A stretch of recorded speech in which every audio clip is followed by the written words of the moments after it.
it's a physical fitness test we're talking about for kids. Yeah. That's the idea behind this, right? It's been around since 1956. Have any issue with the presidential physical fitness test? This is a good thing that it's coming back. They're competitions for a reason. You're going to compete with people for jobs. There has to be a baseline for different things. Chad, you said you would take the presidential fitness test on the reg. Yeah, every year. In elementary school, I don't remember doing this at all. It stopped in junior high. So when I was at Tyke, we would do it I remember probably 3rd through 6th grade. Yeah. This is something we would do. It's been around since 1956 with President Eisenhower. I just remember doing the parachute thing in whenever I was elementary. Man, you guys, I guess you weren't dodgeball presidential physical fitness test approved in Warren County. We didn't get the memo. The school system just didn't abide by it. Remember the parachute game? Right? Oh, absolutely, yeah. Everybody get underneath it. Did you play dodgeball? Yeah, we played dodgeball, wiffle ball. That's good. Did you have a field day? We had a field day. Did you do bean spitting contest? No, we had. That was a big thing at our school. The three-legged race. We had the balloon toss. We did have the sprint, fastest kid in school. Yeah, the old fastest kid in school race.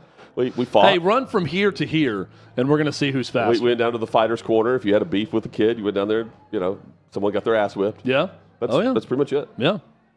Presidential physical fitness is back, Hutton. Go in the forest and the woods. There was a place you could go where a guy named Colby King would go down there and smoke his wind sticks in 3rd grade. I thought you were going to say you just went to the forest and whoever emerged alive from the forest. We went and tried to find Hansel and Gretel. Got to be the most physically fit kid in school. It's a race to see who can get tied up to a tree the fastest, or who can just kill the other person, the opponent. Human beings, the ultimate game, as I've discussed. If you're a hunter, the three-eyed raven told us who would win. Right, it's no challenge to hunt deer when you can hunt humans. Then that's what you did at your school instead of the sit and reach and pull-ups. That's how you define physical fitness. Yeah. Looks like I won. I'm still here. Chad, no, you did this on the reg, and you would pass with glowing, just flying colors. Yeah. Well, no, I wouldn't actually, because what would happen was I would get the red ribbon. I remember there's a blue and a red ribbon for the old presidential physical fitness test. Yes. And I would never reach the ultimate status in elementary school because I could not do the sit and reach well, which we got a photo of it that we showed before.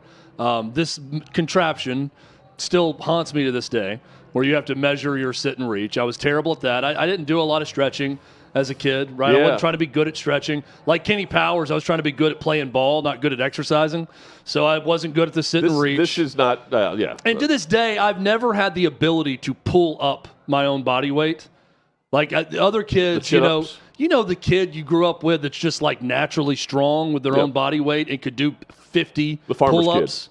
I could never do pull-ups. Hauls hay every day. Now, I could bench press something. I could press it over any pressing or pushing motion I could do. The pulling motion, never good for me. So I never got the blue ribbon for that reason. But look, this is a good thing that it's coming back and that President Trump is doing this. I don't know anybody would have any issue with the presidential physical fitness test being something that kids in elementary school can strive for, and to be more physically fit and to be more active and to help them be healthier for their entire life, to help them strive for excellence. All those things are great. Hey, you know why? Because it's going to be embarrassing for the the overweight children. I grew up with a lot of fat kids, okay, where I went to school.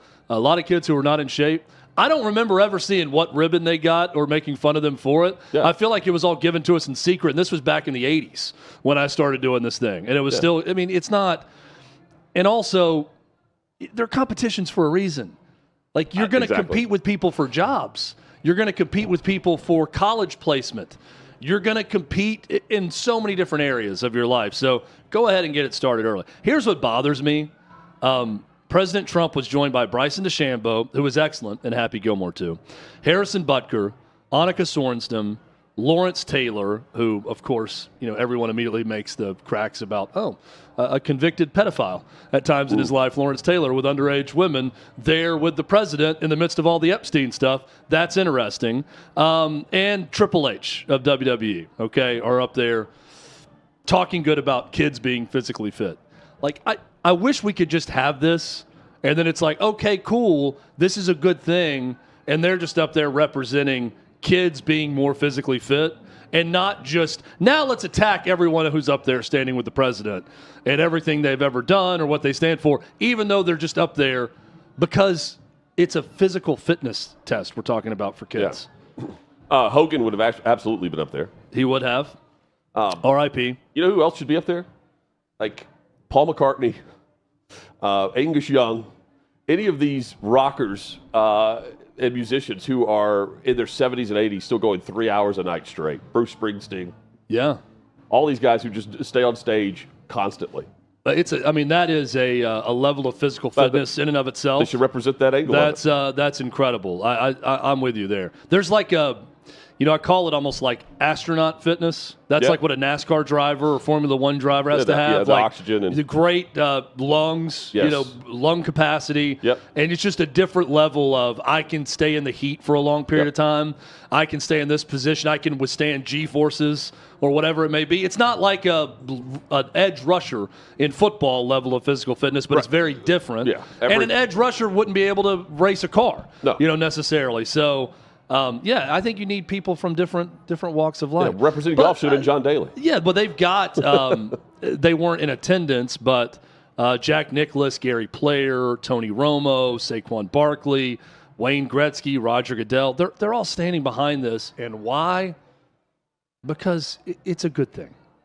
Like it never was a bad thing. I know there are bitches out there that have a problem with it or think that, oh my gosh, kids are going to get ridiculed. I mean, come on. Like trying to get kids active and striving for something and having some sort of barometer for that is fine. It kind of gets into the standardized testing thing. Standardized testing is racist or classist or whatever. The percentile test. And let's get away with the standardized testing, and it's stressful for kids who don't test well. Okay, I get some of that, but there has to be a baseline for different things. Like if you are going to educate young people, there's got to be a baseline for what they're learning and what they're comprehending and what they know in order to move forward. I would say the same about physical fitness exams.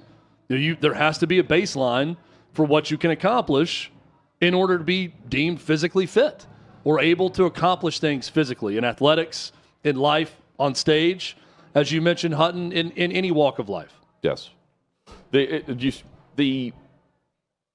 just rattling through in my mind the other aspects instead of sports, the physically fit, and just having them represent, like Tom Cruise.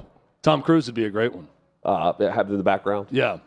And then, who could be up there that would not be ridiculed for being behind the president? No, there's no one. No one. There's no one. Yeah. I mean, there's that's what bothers me. Where's Joey Chestnut? Joey Chestnut needs to be up there. I wish we were in a place that it's like, oh, cool, these guys like fitness for kids. Yeah. Great. Let's applaud them, and they're standing with our president of the United States. And I would say the same if it was Joe Biden standing up there and saying, hey, we're going to bring back the presidential physical fitness test that everyone that's older did as a kid. Isn't this a great thing? Look, I've got George Clooney behind me and Tony Romo and Dak Prescott and Jalen Hurts and whoever the athletes are behind them. And then everybody can just be like, oh, cool. They stand for physical fitness with kids. And Think about this. Oh, my God, let's ridicule these men and women who are standing with Donald Trump. And, come on now. In 1997, at the late 90s, do you know the percentage, the average, just take your senior class, 12th graders in high school. What percentage of those students do you think smoke cigarettes? In my senior class? Yeah. Because I'm going to compare it to the senior class of when I was a freshman. That's a great question. So I know the answer. I graduated in 2000. There were 448 kids in my graduating class. I would say of those 448 kids in my graduating class, probably 20 to 30%. You're right around there. Smoke cigarettes. Split it. It's like 25%. Yeah, and I wouldn't say that any of them, very few of them were I smoke all the time. But they smoke cigarettes. I have to leave school to go smoke cigarettes. But if they were at a field party or they were hanging out, they'd go out back Marlboro and smoke harmonica. cigarettes. Yeah. Today's senior class, less than 1% of the class. That's great news. Smoke cigarettes. That's great news. Cigarettes is the key there because I don't know how many vape. But that's the idea behind this, right? And I'm going back and watching Mad Men, just rewatching it, the old episodes, and the amount of times everyone is just in a closed room smoking cigs. around each other. I mean, they're just having business meetings and everyone's got a cigarette in their mouth. Is incredible in the 60s. What are they really smoking when they film that? Now when I see someone smoking a physical cigarette, I'm appalled. But I'm like, people still smoke?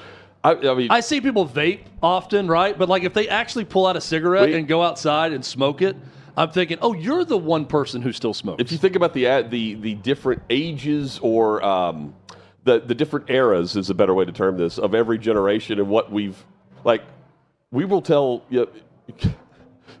Evie, Chad's daughter, will tell her grandkids, my father, he lived in an era where we went into a Waffle House and smoking and non-smoking, well, there was a line. Really, there was just it was labeled by table, and you could sit right next to the smoking section. Yeah.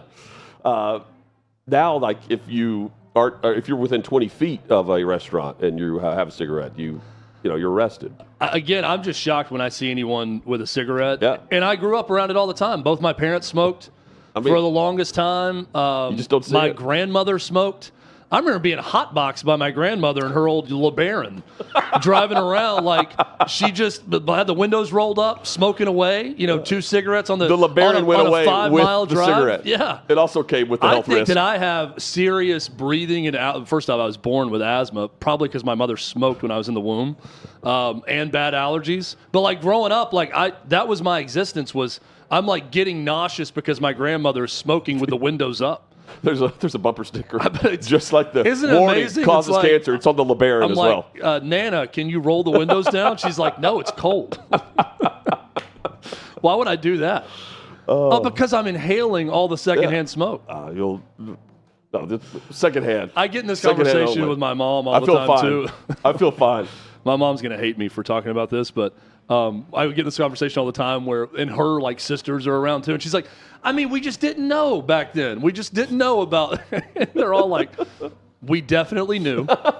It was 1982. It wasn't 1947 that you should not smoke while carrying a child. Like everybody knew it, and you just couldn't quit during that time. Which I've come to peace with it. I'm a healthy man at this point, so no harm, no foul, I guess. But the excuse of, well, we just didn't know anything back then. Doctors didn't know. My doctor was just blowing smoke in my face when I was there getting my checkup. I mean, no, we knew. We knew in the 80s. We knew. I do ponder this question, though, because it's like asbestos insulation. Yeah. But what do we have around us right now that we don't have a clue is giving us or causing something? I'm not talking about plastics, because we've talked about this, what food is being shipped in or how it's produced. I'm talking about, the just having this, this sheet of paper with ink on it. 100 years from now, can you believe they... Can you believe that people were around bricks? Just something crazy. Right. That's everywhere. That's that we didn't know that's why everybody got cancer. Right. Was bricks. But we ridicule those. Can you believe they... Can you believe those old losers did this? Those dumbasses.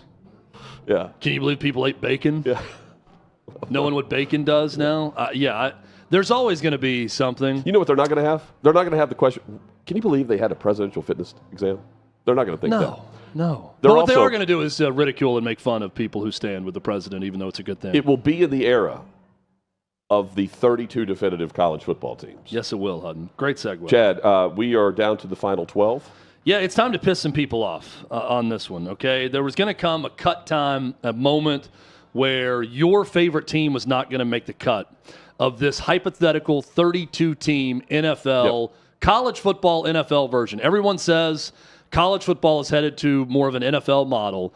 So I'm taking that literally, and we're looking at if there were 32 of the top college football programs in the country that banded together, formed their own league, collectively bargained together, they went and negotiated all of their television deals together, what would that look like? How much money could this group make? And Hutton, when I got down to 21 to 32, which we're going to reveal today, there was no way to not really screw some programs over. And I have a hard time, when I even look at some of the ones that are left out of the list, justifying them not being in the 32, but there's only 32. So I had to pick 32, and I'll give you my reasoning behind the 32. But first, let's review. 1 through 10. These is what I call the obvious ones: Ohio State, Michigan, Alabama, Texas, Notre Dame, Georgia, LSU, USC, Oregon, Florida. No objections there. They're going to be in whatever list of 32 anyone with a brain would come up with at different points along the way, but they're all going to be in there. The next 10, which I described as the sneaky elite, Oklahoma, Tennessee, Penn State, Texas A&M, Auburn, Washington, Florida State, Clemson, Nebraska, Wisconsin. So again, looking at a group that's going to be in there regardless. Not many people are going to have huge objections with that, even if you don't like the order in which they're placed.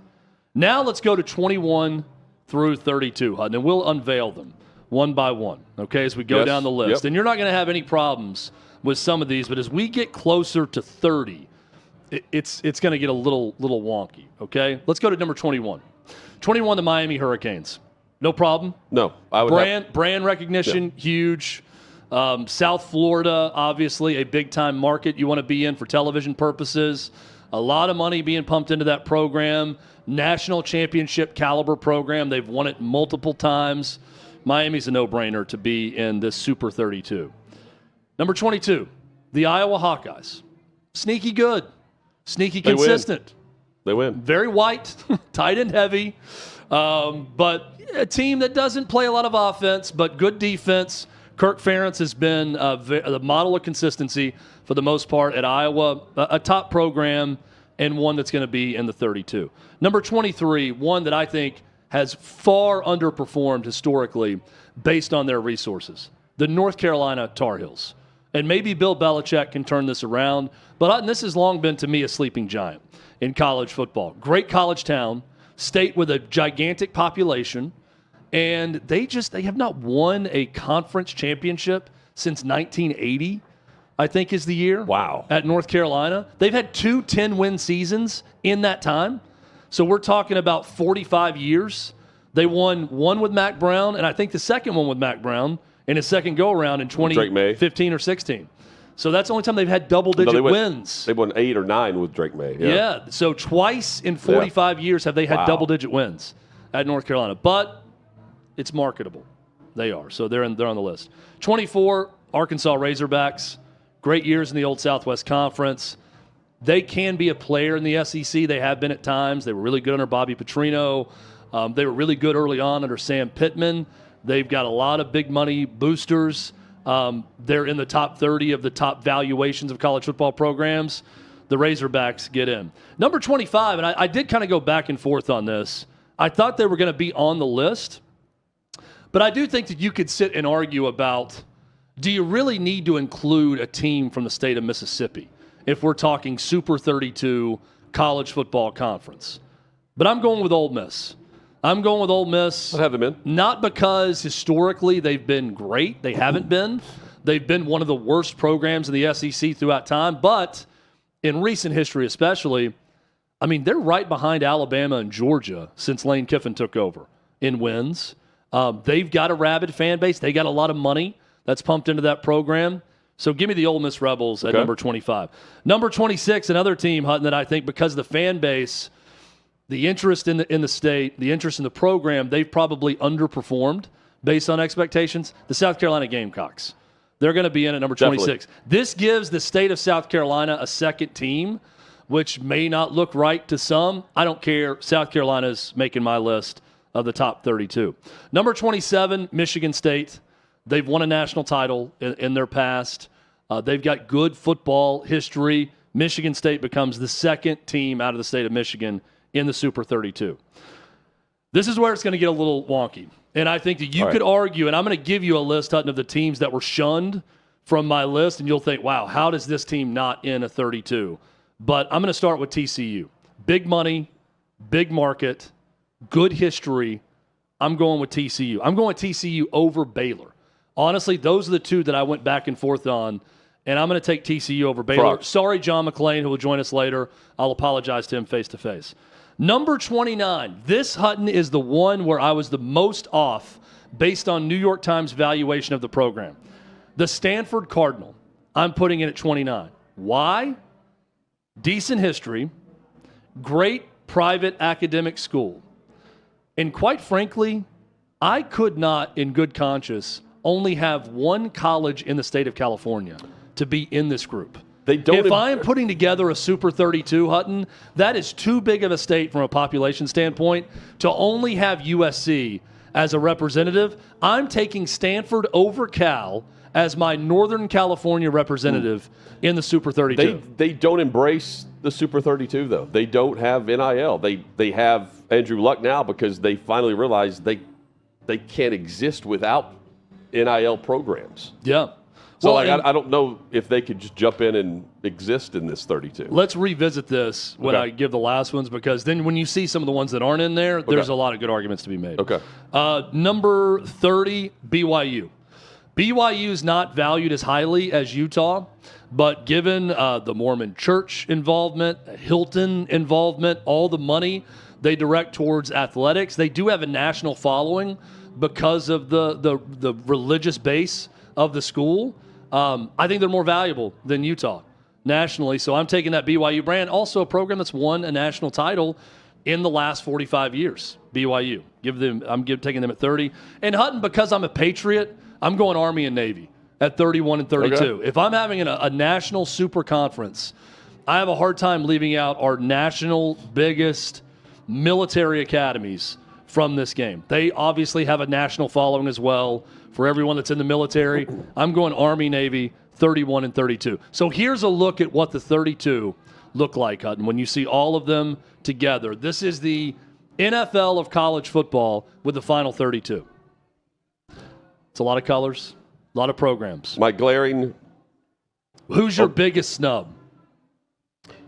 I don't know if it's the biggest. I'm going to give you the ones in the big conferences that did not make it. Here are mine that I just wrote down, and I scratched them off as you named them. Where is Texas Tech? It's a good one. Where is Georgia Tech? Where is Virginia Tech? Virginia. No one in the state of Virginia. I had the hardest time with Virginia or Virginia Tech. No Utah being in there. No Utah, right? Yeah, I took BYU over Utah. Okay. I'm fine with that. And SMU, or is that just in spite of the death penalty? This may not be fair because I'm taking TCU over Baylor and SMU. Like, I was going to take one of the three, and I took TCU. By conference, Hutton, SEC gets 12 teams in. Oh, I've got one more. The only four that didn't make it out of the SEC, Missouri, Kentucky, Mississippi State, and Vandy, that were cut.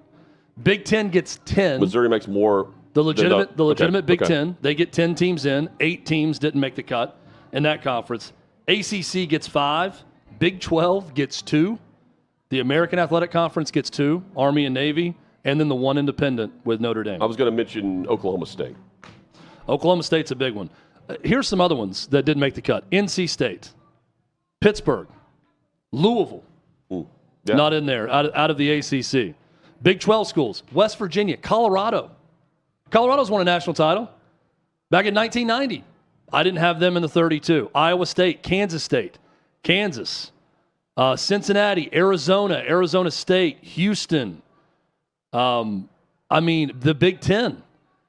Maryland, Rutgers, no, not making one's list. Illinois, probably not. Indiana, not making it. Minnesota, that's a top 30 highest valued program in the country based on the New York Times, didn't make it. UCLA, not making the cut. Purdue, not making it. I mentioned the SEC teams that didn't make it also. But there you have it. The 32 teams I would have in a super conference. This would be easy, but this would generate the revenue of, keep in mind, the money right now is $12 billion for college football. The NFL's 20. That's a huge gap in terms of billions, but in terms of the gap between number 1 and number 2, and then 2 to everyone else, is college football, and then everyone else. And that includes NBA, Major League Baseball, all of it. Apologies to our guy Ryan Albanese for excluding Virginia Tech from the list. I would put I really had the hardest time I had was Virginia Tech, and probably Colorado, and where to include them or not. What was and the decision between TCU, Baylor, and SMU. What you just did is you put Primetime as the head coach of one of these programs now. Yeah. That's what you did. You ripped them away from Colorado. That's right. He's going to take one of those other jobs. Coming up shortly, Michael McHenry joins us, former Major League catcher, next.